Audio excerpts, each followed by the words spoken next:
Accepted.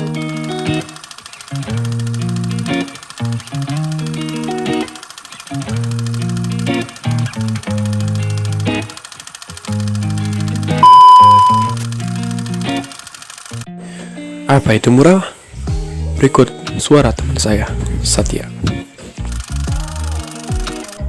Media mural, menurut Mike Susanto pada tahun 2011 dalam bukunya Diksi Rupa, mendefinisikan mural yang berasal dari kata murus atau tembok sebagai lukisan besar yang dibuat untuk mendukung ruang arsitektur. Dan definisi tersebut bila diterjemahkan lebih lanjut, maka mural sebenarnya tidak bisa dilepaskan dari bangunan, dalam hal ini di dinding. Nah, jadi mural itu adalah suatu hiasan atau suatu gambar yang abstrak maupun yang jelas atau petunjuk yang menempel pada dinding. Itu disebut mural.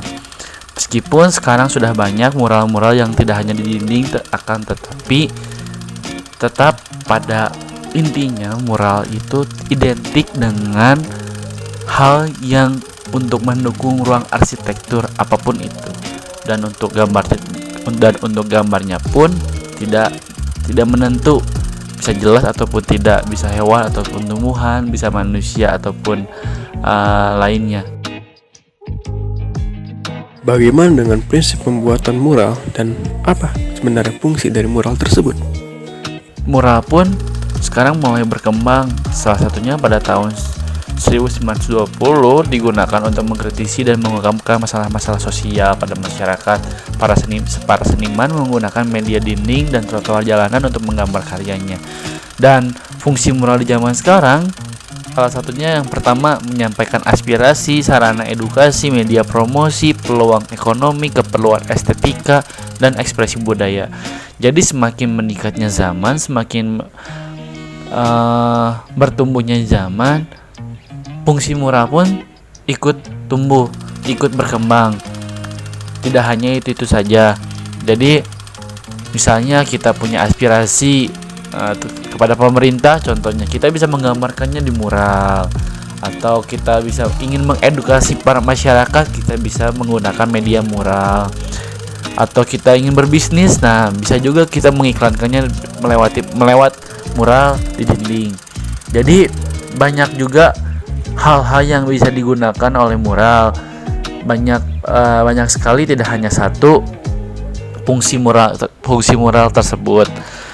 Nah, selain mural itu sebagai sisi lain, sebagai hiasan, sebagai ekspresi budaya, estetika, tapi media mural pun selain menciptakan keindahan, tapi bisa juga menjadi peluang usaha, ataupun sekarang sudah banyak yang bahkan di rumah-rumahnya sendiri meminta agar dindingnya di mural. Jadi selain untuk bisnis juga kita bisa menggunakan ketika kita mempunyai kemampuan mural, kita bisa selain kita bisa mengekspresikan apa yang kita mampu, tapi kita bisa menjadikannya bisnis yang tentunya itu ada komersilnya, dan di zaman sekarang pasti ada untungnya seperti itu.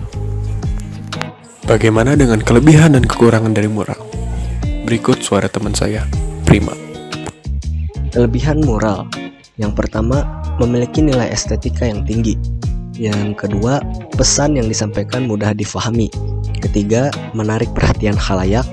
Yang keempat, bisa digunakan untuk jangka waktu yang panjang. Sedangkan kekurangan mural itu juga ada 4. Yang pertama, membutuhkan media yang relatif besar. Yang kedua, biaya yang dikeluarkan tidak sedikit. Yang ketiga, tentunya ya, proses pembuatan yang tidak mudah. Dan yang keempat, terpaku pada suatu tempat, dengan kata lain tidak dapat dipindahkan.